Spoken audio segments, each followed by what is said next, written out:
there's a real difference between a community and a network. A community has a really strong sense of give and get. And in service-based businesses, typically 60% or more of the business that comes through the door is driven by referrals. You going to an event and you speaking with people and you sharing your time with other people is a way of extending value to other people that opens the door to a new relationship. Hello and welcome to the Business of Architecture podcast. I'm your host, Ryan Willard, and today it's my absolute pleasure to introduce Ed Thompson, director at Brick & Wonder, a remarkable global platform dedicated to nurturing a vibrant community of small to medium enterprises within the built environment. Brick & Wonder is all about bringing together owners, founders, and senior leaders, providing them with the insights and connections to foster entrepreneurial spirit and empower them to craft a thoughtfully built world. Ed's path as a digital product leader and strategist has seen him launch and grow ventures across both sides of the Atlantic, with successful endeavors in the UK and the US across the B2C and B2B spheres. With a foundation in English literature from University College London, Ed blends analytical rigor with a creative edge, qualities that have made him a distinguished voice in the architectural industry. In today's episode, we will be discussing the power of network and collaboration, how business friends lead to more business and more success, and what is a community business model and how does it work. So I very much enjoyed sitting down with a fellow Brit, both of us dressed for the occasion in matching green outfits. And it was a pleasure to be speaking about our American compatriots and the architectural scene here in New York and further afield across the US. So a lot of gold nuggets here for you guys. Sit back, relax, and enjoy Ed Thompson. This episode is sponsored by Smart Practice, Business of Architecture's flagship program to help you structure your firm for freedom, fulfillment, and financial profit. If you want access for our free training on how to do this, please visit smartpracticemethod.com. Or if you want to speak directly to one of our advisors about how he might be able to help you, please follow the link in the information. We are looking for architect developer stories for the Business of Architecture podcast. So, are you an architect developer with valuable insights to share? We're always on the lookout for passionate voices in the industry to join us on the Business of Architecture podcast. If you're ready to share your journey, lessons, strategies with our global audience, we'd love to hear from you. Reach out to us to explore being a guest on our show and help inspire other architect developers on their path. We'd be interested in hearing your story, whether you're at the very beginning of your development story or whether you have $100 million portfolio of projects already in the bag completed. We'd like to hear from you if you're working with the developers or that you've developed a number of small houses or you're working at a larger scale. Ed, welcome to the Business of Architecture. How are you? I'm very well, thank you. Ryan, thank you very much for having me on the show. Excited to be here. Absolute pleasure. So you are the director of Brick & Wonder, and we've had Drew Lang on the show previously, who gave us a little bit of a kind of taster of what Brick & Wonder is. But you're here in New York. You're a fellow Brit. That's right. Doing the Englishman in New York thing. Oh yeah. So we've got lots to talk about there. But you've had a very interesting career that's brought you out to this side of the world, and now you're kind of working as the director here at Brick & Wonder. And Brick & Wonder has kind of grown quite amazingly over the last few years and has become an amazing network kind of platform that's serving hundreds of interdisciplinary small, medium-sized businesses in the AEC industry. And really the kind of mission, as I understand, it's kind of very much in line with what we're doing here at Business of Architecture, but connecting, supporting owners, founders, senior leaders to hone their entrepreneurship and empower them to create a better built environment. So welcome to the show. And perhaps we could hear a little bit about your own pathway to how you've become the director of Brick & Wonder. And then we could talk a little bit about what Brick & Wonder is, where it's going, and some of the things that you guys have been accomplishing over the last few years. Sounds good. Sure. Well, I've had one of those kind of wandering paths, I think, in my career. I am definitely a generalist. I studied literature at UCL in London, lived in London for 7 years. I worked on various different things. And then I had a job opportunity to move out to New York and set up a business for some entrepreneurs in the UK. One of the, I think, sort of through lines in my work is that I've been involved in early stage startups and kind of founding businesses for most of my career. And it's something I'm very passionate about. I really enjoy that kind of 0 to 1 phase. The ambiguity, the risk, the kind of figuring it out, the sense of building something. I feel like even, now we're sort of solidly 5 years into building Brick and Wonder. Every day I come in, I'm kind of building, and it just feels like it's sort of an interesting arc to see. There's some big differences from where we started and where we are now, which is exciting. But yeah, I think I've kind of worked on early stage startups for most of my career, and I've got a little bit of a through line in doing work on community-based business models. Communities are very difficult to start, I think, but once they get going, they can scale, and they are an interesting type of business model. They do well in different economic cycles. So often what we found, we launched Brick and Wonder just into the pandemic. Literally had just kind of figured out exactly what we were going to do, launched it, started doing in-person programming, and then, a month later, the pandemic hit, and we had to just sort of completely reframe what we were going to do. But actually in that time, we saw people were very drawn to the idea of being part of a community and understanding how fellow entrepreneurs were navigating the changes of the pandemic and, everything, trying to stay afloat and keep their businesses alive and all of that. So I think even in economic downturns, at times when people feel a need for community more than ever. So they're an interesting kind of model, and I'd worked on a few of them before. And that was sort of, I think, part of how Drew and I came together. I initially kind of responded to a sort of ad for someone to help with some marketing, digital marketing, sort of writing. There was no clear idea that we were going to build a community. And when I arrived and sort of met with Drew and sort of understood, it was really, Brick and Wonder was kind of like pre anything. It was sort of just an idea. There was an idea that there could be something, but there was no idea what the something was. So I put together some strategy workshops to do some consulting around kind of different versions of a business model that we could create. And we knew that we wanted to build something that would be complementary to the architecture studio. So actually behind me on the wall, you can see some of the work from Lang Architecture, Drew's studio. We wanted to build something that would, inform and reinforce what the studio was doing. And ended up kind of landing on, through a sort of period of about 12 months of iteration and figuring it out, landed on a kind of community model. And so that was where some of my background kind of really was helpful, I think, in sort of that early stage strategy. Perhaps you could explain to us, what is a community-based business model? Yeah, that's a good question. I think for us, what that means is that the primary driver of revenue for us is members paying an annual membership fee to be part of the community. There are other models where the participation in the community is maybe free or very a low cost to participate, but maybe the model is more supported by advertising. I think you see some publications that are sort of like have communities attached to them, or communities that become publications, and there's sort of like a more of an editorial component to it. But I think what it is a group of people who share some common interests and some aligned needs, and they have similar questions or similar experiences they want to kind of share and navigate together. And then somehow around that, you're able to kind of monetize the work of bringing them together and curating the experiences that bind people into a community.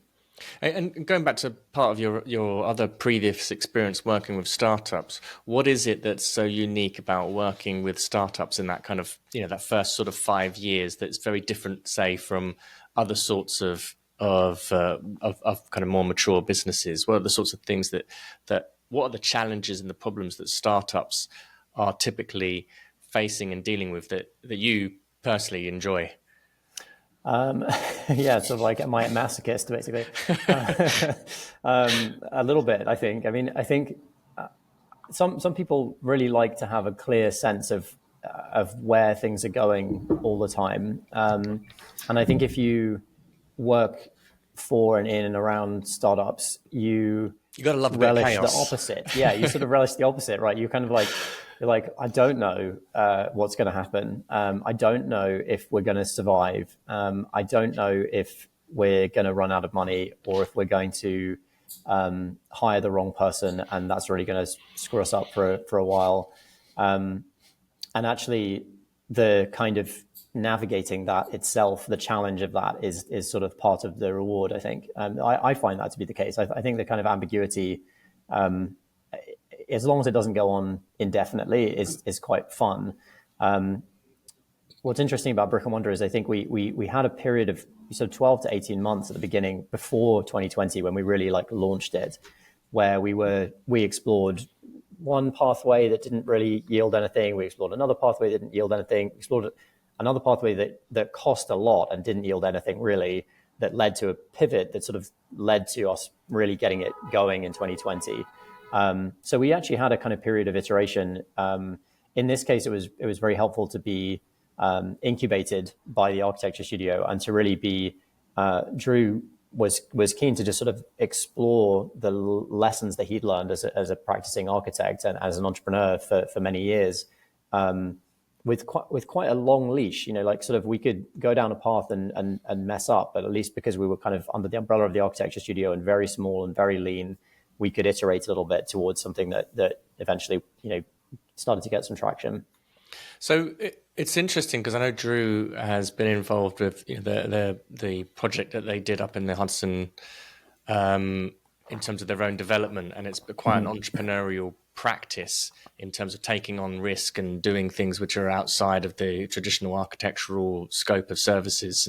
And I know Drew, last time he was on the show, was quite transparent in their lessons learned from development, and perhaps that wasn't a pursuit anymore. But what was the intention here with Brick and Wonder? What was the kind of the overarching or vision or mission or the problem that was being identified that Brick and Wonder was trying to solve? Yeah, I mean, that's a great question. The development project you're talking about is actually this one behind me on the wall. This is the Hudson Woods development project. In the wake of the 2008 financial crisis, the studio's work was really drying up, and Drew, I think this is a story that other architects have experienced. So, work dried up. They've got to do something to stay afloat and keep their firm alive. I think Drew will tell you candidly, his wife was telling him it was time to get a job. But he was really keen not to do that, to keep his studio going. And so he took on the idea of doing this development project, bought a piece of land up in the Catskills, raised the friends and family around, and did the Hudson Woods development. And I think it was a big project. It took 5 or 6 years to sort of fully execute. It's 26 beautiful homes up in the Hudson Valley. For a first development project, it was no, kind of little ADU or anything like that. It was a full-on. Yeah, it had some real scope and scale to it, and what's interesting is it really made a place out of essentially a forest, while keeping most of the forest intact, which is not something that most developers do. But I think what the takeaway from that is it took a long time to build the right project team, to find the right landscape designer, the right pool subcontractor, the right window vendor to do the beautiful gable window at the end of the kind of barn-shaped buildings, the right hardware, the right flooring. All of these different disciplines came together and sort of collaborated and created the model house, which really kind of allowed the storytelling to begin and the placemaking to begin, and for people to really, the prospective buyers to really envision what they were buying into in terms of a development. But the interesting, I think, insight from that was we brought together all these amazing people to work with and do this amazing project. And yet we knew that when the time was kind of at an end, the development project was done, all the homes were bought, the homeowners had all moved in, all the construction was finished, there was going to be this kind of end point. But what do you kind of do with those relationships at that point, right? That you've worked so hard to find the right people and you've built this amazing thing together and you've got this great chemistry, and then it's all going to be over. And so I think what we realized, and Brick and Wonder started sort of just as in the last couple of years of the Hudson Woods development project, so there was some overlap. we realized is that what we needed was a way of staying in touch with these people, staying connected to them, and continuing to have a relationship, to sort of deepen the relationship, to stay in touch, to learn more from each other, to engage and collaborate on small things. And then the next time we had the opportunity to work with them, they would be right there. You know, they would still have a relationship. It wouldn't be searching again for the people from scratch. And I think that's something people often talk about, you know, the kind of reinventing the wheel with architecture is one of those very frustrating things. Every building you do, whether it's a renovation or a new building, you just kind of are starting from scratch every time. Well, part of what's the starting from scratch, obviously your design has to be site specific and respond to the environment and the light and the, you know, budget and so on. But part of the starting from scratch is finding the people to work with again. And I think what Brick and Wonder is trying to do is to use community as a sort of vehicle to stay connected with the best collaborators in the industry, to stay connected with the people that you care about, to share in your journey of entrepreneurship together with them, and then have a place to really nurture those relationships in between the transactional things that you do together. So, you know, you may collaborate with a certain structural engineer on a certain project, you may collaborate with a certain GC on a certain project, but they're not necessarily the right person for the next project or this other typology or this, you know, other thing that you're doing, or they're too busy to take your next project on. So you need a deeper bench of resources that you can go to. And I think what Brick and Wonder is trying to do is say, let's stay connected and share in our journey of entrepreneurship together. Let's kind of hone our craft of entrepreneurship. Let's learn as much as we can from each other and have a reason to be together, even when we're not actively working on projects. And then when we do need to actively work on projects, you're coming at it, you're starting not from scratch, but from a place of deep trust and alignment, and knowing that there's a lot of kind of relationship equity and capital between you, that you can embark on a project together, maybe a 2, 3, 4 year project, knowing I like this person, I know I can trust them, I've seen them in ups and downs. We have some real sort of, you know, road behind us in terms of the relationship, and that I think puts people in a really strong position to do better work. So that's a very nice kind of emergence, if you like, of the Brick and Wonder, that it actually came from, in part, this kind of physical community, and it's kind of like looking at how to maintain and enrich those kind of well-developed professional relationships whilst we're in between projects. So what does that actually look like then? Say if you were to, you know, how do you keep in contact with everybody else? Is it like a digital space or a digital community, or is it a kind of physical meetups, or a mixture of both? Or what do the actual tangible things of enriching relationship look like, and broadcasting? And, you know, because this is what's interesting about, you know, kind of community business models is what is it? Because we can understand we can understand physically a community, like, but what does that look like as a more ephemeral organization? Yeah, that's a great question. I think the way I describe it, as I'm often talking to people who build buildings, is like in layers. So the foundation is that there is, and there are 3 layers. The foundation is that there's a private digital community that connects members online. So it doesn't matter if you're a member in London or San Francisco, Austin, New York, everyone has access to the same private online community. And it's kind of like a private LinkedIn or a private Facebook, the typical things you'd expect in a social network. You have a profile, you can message each other. There's a nice map view of the community. So everyone has a pin in the map that represents their sort of commercial address. And so you can see where, you know, how the community is made up geographically. And in there, you can ask questions. A lot of people, you know, what's interesting is you see people ask very specific questions. Like, someone was asking about a subcontractor to work on a specific type of boiler in a multifamily, you know, rental project in, you know, that they're an owner's rep for the building owner.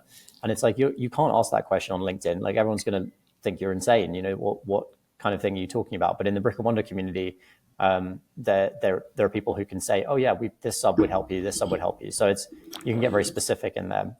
So that's the foundation, the digital layer to the community. And there's a mobile app for it as well. The second layer, and really the heart of what we do, a lot of where we spend our time, is the programming. And that takes place in person and online. The in-person programming happens in currently 4 cities: New York, Austin, San Francisco, and London. And the idea of the programming is really to create this context where people can discover and develop professional relationships in the industry. We do small group in-person roundtable discussions. We do some site visits. We do some panel discussions that are usually bigger. We have some just no agenda social gatherings where people can just meet up and have a drink together. And we do some online workshops that tend to be a little bit more tactical and kind of granular. So they're going into how to build your business on LinkedIn, or how to pick the right publicists to work with, or these sorts of things. And the roundtables, which is sort of our flagship programming, I think is sort of more strategic. It tends to be like thinking about growth and culture, or sales and selling, or sustainable building, the sort of bigger picture. So I think of the programming falls a little bit into kind of like strategic themes, tactical themes, and then social.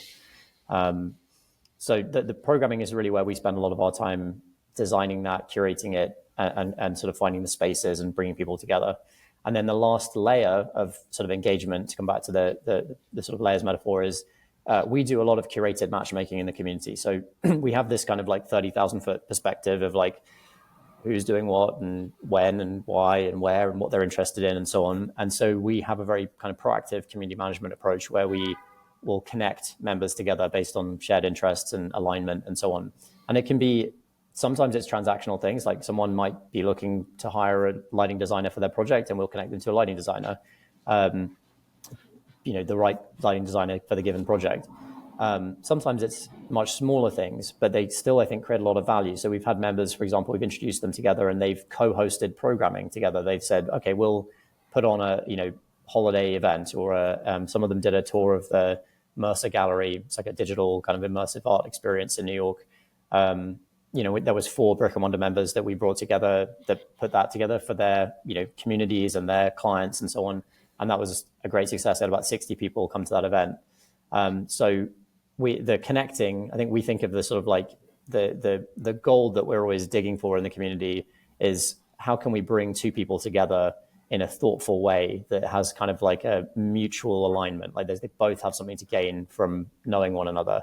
Mm-hmm. If we can do that all day long, then we're sort of making what could otherwise be a sort of like diffuse cloud of professionals who are just sort of in this sort of space together. We're filling that with vectors that connect them mm-hmm. to each other, and making it kind of a dense, robust cloud of connections and resources, which let them share knowledge, share candidates that they might not be able to hire, but they think are great. They can collaborate on projects together. All sorts of different things happen. But so our kind of connection activity is helpful as well. In terms of the demographics of who's part of the network, what kinds of businesses do you have there? Everything from architects to interior designers to other sorts of consultants to those sorts of firms, and contractors, I'm guessing, as well, and mm-hmm. engineers. Yeah, we think very broadly about the built environment, and I think that's something that's quite unique about Brick and Wonder. It's one of the reasons I think it's either a completely insane idea or a good idea. We'll find out, I guess, eventually. But we really see the built environment through a very broad lens, and there are about 40 different professional categories that make up the community. I won't list them all because it's long, but there's, architects, yes, interior designers, yes, construction companies, yes. There are also brand design agencies. There are, attorneys that work on construction and real estate. There are real estate brokers. There are other vendors that work on SEO or strategy and business development consultants. There are passive house consultants. There are mechanical engineers, lighting designers, landscape architects, photographers. It's a very interdisciplinary bunch. And I think the reason why this sort of makes sense is whether let's say if you're an architecture firm that does mostly residential work, and like Drew's studio, right, mostly residential work, but they've done some gallery projects and they've done some development work and they've done a little bit of commercial work. They've actually sort of done a couple of restaurants and things. You need different resources for these different types of projects. And mm-hmm. so it's not like you can really easily pigeonhole, well, you do residential work, so you're in the residential lane. everyone just kind of works with each other. Or for example, if you think of a product, right, a tile that gets specified into a residential project could equally go into a kitchen in a commercial project, or it could go into a hospitality project, or even a hospital project. So it's like we can't really easily, and I think the tendency is to sort of silo the industry to say, okay, well, real estate development lives over here. Real estate brokerage is its own thing. There's the AEC, architecture, engineering, and construction, and that's a sort of chunk. But it's so connected. We really think that it's more like this sort of big, messy, organic ecosystem. And so I think that the way to make sense of where Brick and Wonder kind of like, who does it make sense for to kind of jump in and participate in that has more to do with, it's really aimed at like entrepreneurs and business owners. It's typically going to be people who've been running their own business for 10 years or more. So they're pretty well established. They're pretty far along in their careers. They are, seasoned entrepreneurs, and they're interested in growth. They have a growth mindset. And ideally, I think that they have 10 to 100 headcount. So right now, Brick and Wonder, it's not a great fit for like big corporate companies unless there's one person who very clearly wants to participate in the programming and be active and that does have that kind of entrepreneurial lens.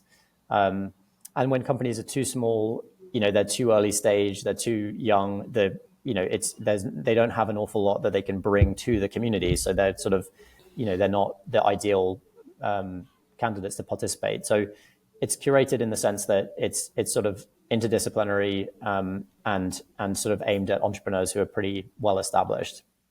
Do you have clients, kind of people who hire architects and say kind of the decision makers of development firms and other sorts of professional architectural clients, if you like?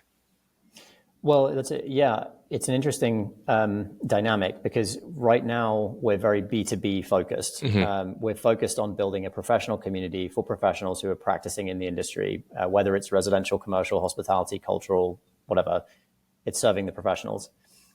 But then there's this sort of gray area where a developer can come to us and say, hey, I'm looking for this resource for my project. Do you know anyone? And so, yes, we do some of that matchmaking. One of our developer members, the Brooklyn Home Company, we've done a lot of that for them, connecting them to resources.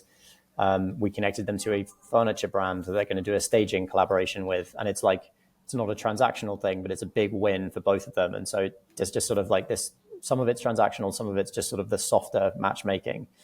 And then occasionally we have clients come to us, just a private residential client, and say, I'm looking for an architect for my project. You obviously have this pool of resources, who should I work with, or can you help?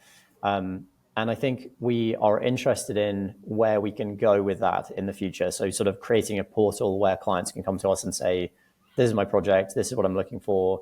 We can do that initial project qualification and then really help provide a service to them, like connect them to the right people. Yeah, so actually kind of you guys actually help facilitate building out a team for their project and help facilitating them almost like a sort of client rep sort of service. Yeah, sort of thin slice of that service where there's that like initial onboarding and kind of understanding of the project and sort of thinking about scope and so on. One thing we've done, and the way we've sort of tested this, is the architecture studio that incubates Brick and Wonder, Lang Architecture. They get a lot of project inquiries. Not all of them are a fit. Sometimes when Drew's busy, he'll ask me to do some qualification with a client. So I've had lots of calls over the years with clients who want to do a project, have a budget, have an idea of what they want to do. But so I've sort of really experienced directly the kind of like crazy knowledge gap, the really frustrating experience that the clients have coming to doing an architecture project and sort of seeing it from their perspective. Like, well, I've got a house, I've got some money. Why doesn't the architecture studio want to work with me? Like in any other setting, you go into a shop, you want to buy the thing and you say, here's the money. And they say, yeah. But you come to an architecture studio and they say, well, we're not sure if you're the right customer for our project. We're not sure if you have enough money, or we're not sure if this is the right time for us to do your project, or if we have the right person to do and I think clients find that sort of mystifying. I think people don't understand cost very well. They don't understand the complexity of what they're getting into. And so I think what would be interesting eventually is if we can play a role that helps people with that sort of 0 to 1 onboarding into, okay, you're really going to do a project. This is the scope and scale of it. These are the resources you're going to need. And then handing you over to teams that can sort of take care of you from there. So yeah, we're interested in that. It's just not something we're kind of doing a lot of yet. How many members do you have at the moment? So there are 300-ish member businesses. So typically it's the business owner or founder who joins. I think that's kind of the ideal way for people to participate. In some cases, if they're a bigger company, they might have their head of business development, head of marketing, head of growth join, and that's also fine. The person who joins really needs to be someone who's in a senior sort of strategic role in their organization that can speak to what are their challenges, what are their opportunities, where are they taking a business risk? Maybe they're thinking about opening a new office to start doing work in a new territory. Someone who can really speak to the sort of business side of that. And I'd say the members are concentrated in New York, probably 250 of them are New York based. And in 2024, we launched programming in Austin, San Francisco, and London. So San Francisco is growing pretty quickly. We've got a good handful of members there. Austin's growing a little bit. London, I think we feel like we need to spend some more time over there and really just kind of dig in and learn more about the kinds of programming people want. What I've started to kind of pick up on a little bit is that I think, in the US, we've had this sort of pretty robust economic recovery from COVID, and the economy is in a pretty good shape. It could be better, of course, and there's a lot of uncertainty about the incoming administration. Inflation is sort of feeling sticky, but it's overall had a pretty healthy sort of recovery from COVID. I think the UK has had a much less robust recovery, and so it just feels like people are a bit more strapped. It's like the work's harder to find. People are very worried about spending money. So it's just interesting seeing okay, well, how can we help build community and provide value in a context where people are just sort of any additional cost is sort of, they're I don't know. No, that's an interesting observation, and I would kind of echo that with our own experience of working with the both built environment in industries here and in the UK. That the UK has it appears to be a much slower, less robust industry than it is here, and it's kind of it's a lot more polarized as well, where there's a kind of thin slice of success at the top, and then there's a lot of stuff, a lot of grind happening. So yeah, that's quite an interesting observation. Yeah, very, very good. So what are your plans for Brick and Wonder in 2025? Well, we think that we really want to sort of double down on the new cities that we started programming. So Austin, San Francisco, and London are a big focus for this year. I think we've had quite a lot of people asking us about Miami. There's a natural New York to Miami kind of exchange of resources and ideas, and people often have businesses with offices in both locations. I think we don't want to get into launching new cities in 2025. We really need to sort of get the thing going in these new cities first. So that's one big challenge on the agenda. One of the things we're really focused on and interested in from the point of view of being a community business model is how do we create a really strong sense of belonging and identity in the community, right? I think one of the things that one of the things I feel like I've kind of seen and realized in the 5+ years we've been working on this is that there's a real difference between a community and a network. And a community has a really strong sense of give and get among the members. You have to come in and participate and extend value, and really, really extend value over and over and over again, really without seeking reward, to plug in properly to the community, to get embedded in it. And then if you do that for long enough, you will start really sort of reaping the rewards from it, start getting known in the community, start having really strong and valuable relationships of trust and alignment and so on, and project opportunities and so on. But I think it's got to be, we really want it to be a community. We want it to be something where people kind of come in and feel embraced. And so how do we cultivate this sense of belonging to our members? So we're doing some work on that. It's kind of an interesting brand and sort of product challenge that we're figuring out. So we're spending some time on that in 2025.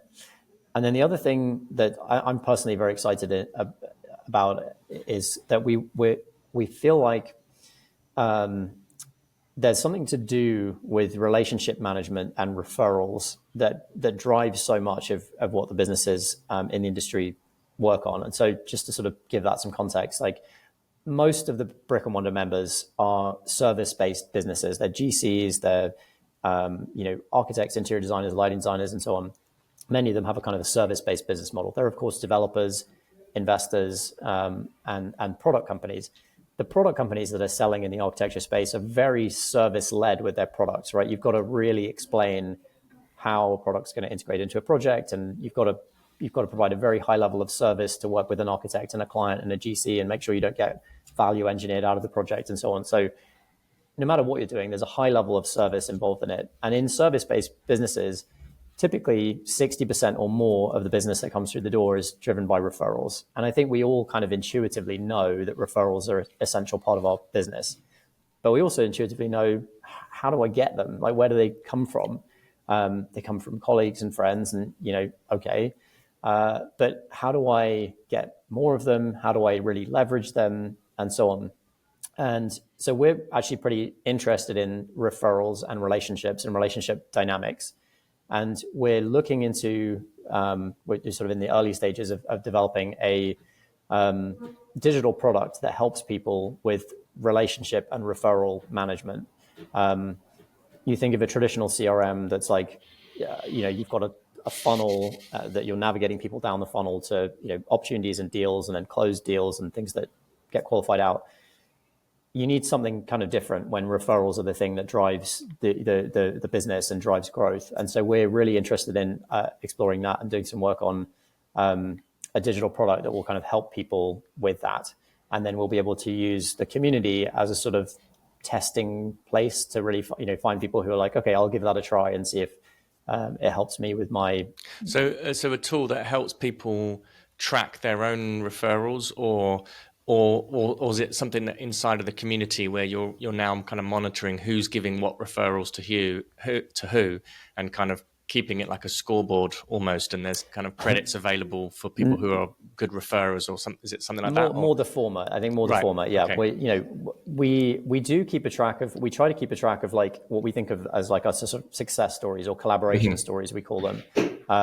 We like to know when members have done projects together so that we can celebrate collaboration. I think a huge focus for us, a huge kind of theme that runs through everything we do, has to do with collaboration. I think the Hudson Woods project that started the community was one where collaboration played such a key role to the sort of success of it.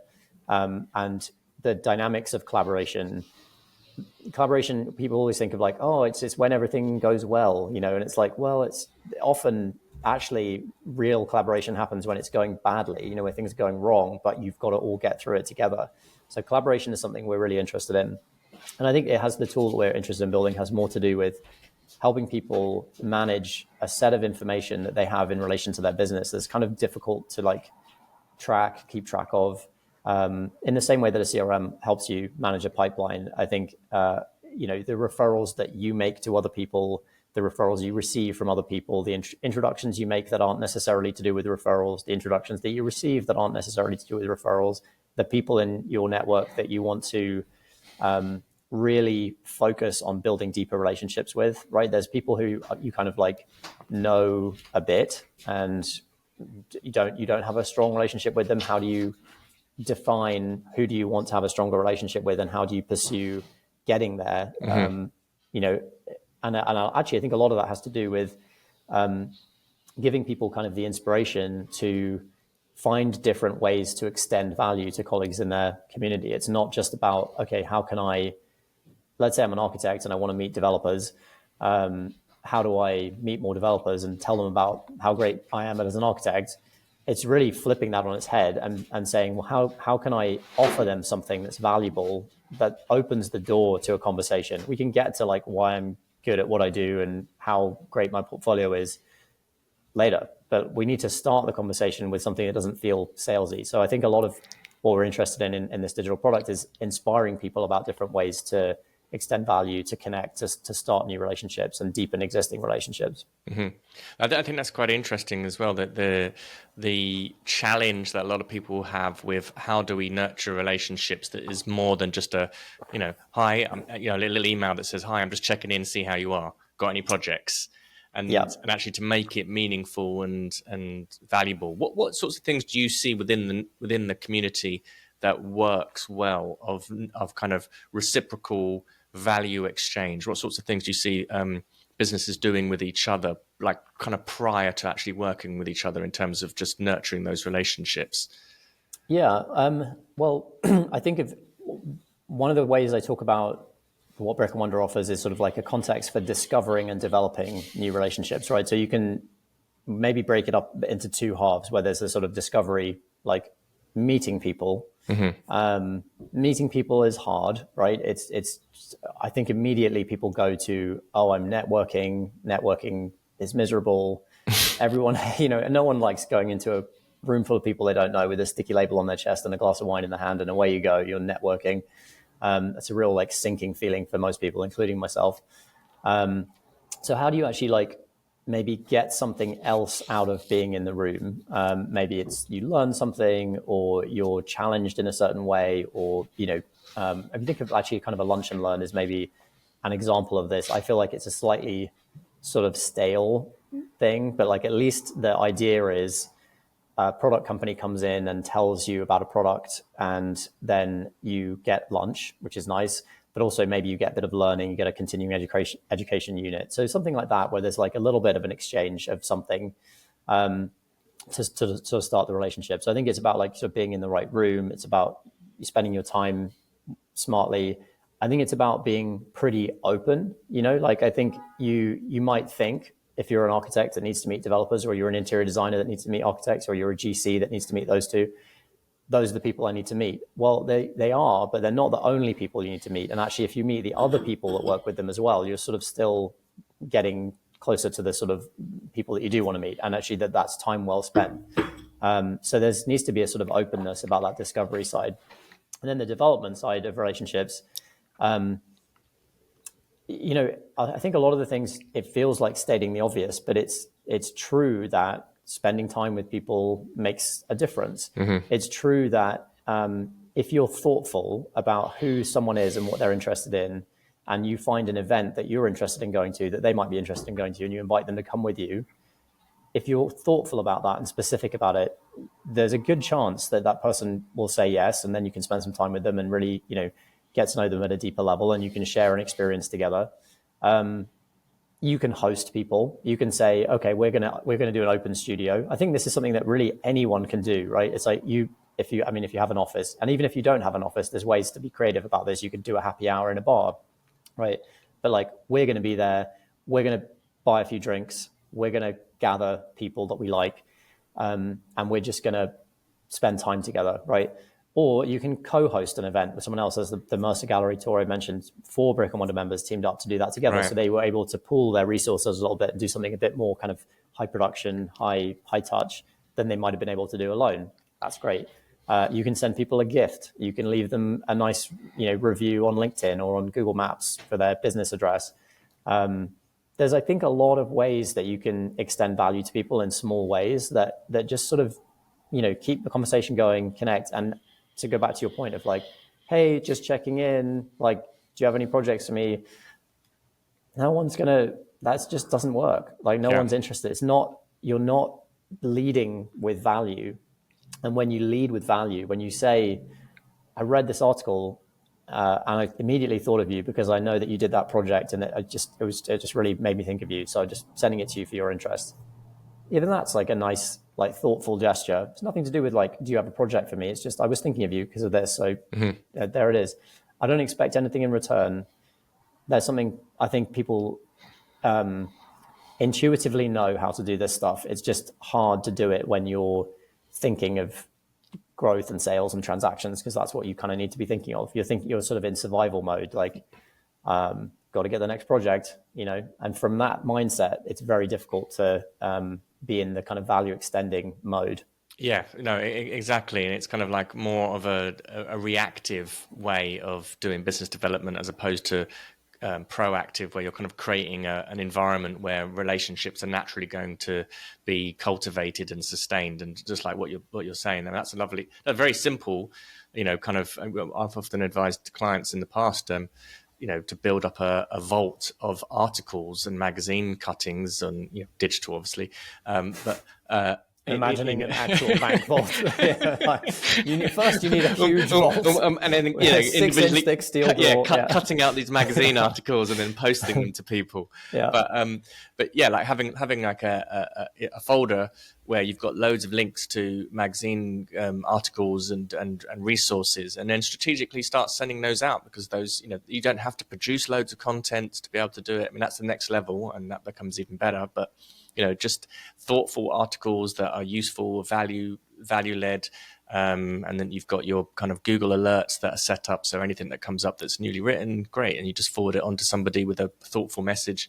Far more useful than the kind of pleading, desperate-looking emails that nobody likes sending as well as receiving. So right. That's I think another thing that people undervalue maybe or underestimate is just the power of being present with other people. And it can be in a Zoom. It's not ideal, but like going to an event, people often think of like, well, I'm too busy to go to an event. I'm too busy. My time's too valuable. I have to defend my time from all these other things that are kind of encroaching on the work I need to do. But actually, you going to an event and you speaking with people and you sharing your time with other people is a way of extending value to other people that opens the door to a new relationship. I mean, if you stand in the corner and look at your phone, no one's going to want to have a conversation with you. So you've got to do the hard bit of like looking up and looking around and going over and going up to a group of people and saying, hi, I'm Ed.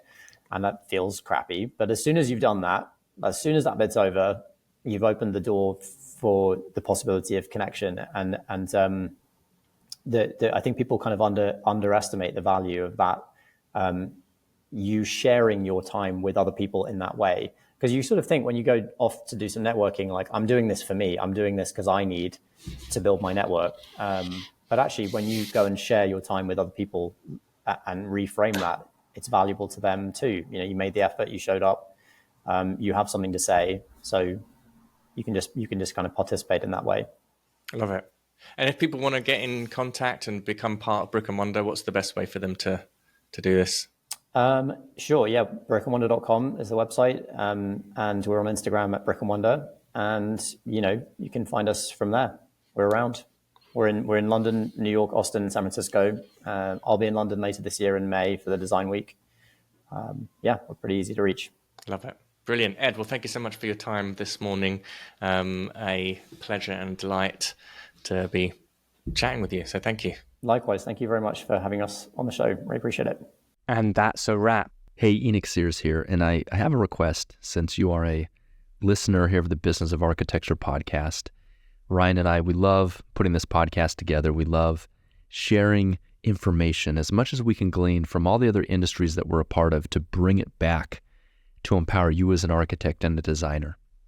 And one thing that helps us in our mission is the growth of this podcast, simply because it helps other architects stand for more of their value, spreads the business information that we're sharing to empower architects together so architects, designers, engineers can really step into their greatness, whatever that looks like for each individual. And so here my simple ask is for you to join us and be part of our community by doing the following: heading over to iTunes and leaving a review of the podcast. And as an expression of our sincere thanks, we would like to give you a free CEU course that can get you one professional development unit, but more importantly, will give you a very solid and firm foundation on your journey to becoming a profitable and thriving architect. So here's the process for that.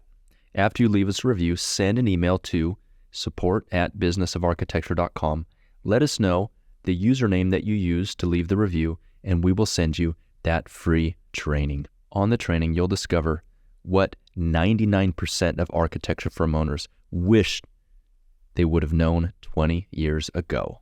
Hello, listeners. We hope you're enjoying our show. We love bringing you these insightful conversations, but we couldn't do it without the support of our amazing sponsors. If you're a business owner or know someone who would be an excellent fit for our audience, we'd love to hear from you. Partnering with us means your brand will reach over 40,000 engaged listeners each month. Interested in becoming a sponsor? Please send us an email at support@businessofarchitecture.com. The views expressed on this show by my guests do not represent those of the host, and I make no representation, promise, guarantee, pledge, warranty, contract bond, or commitment except to help you be unstoppable.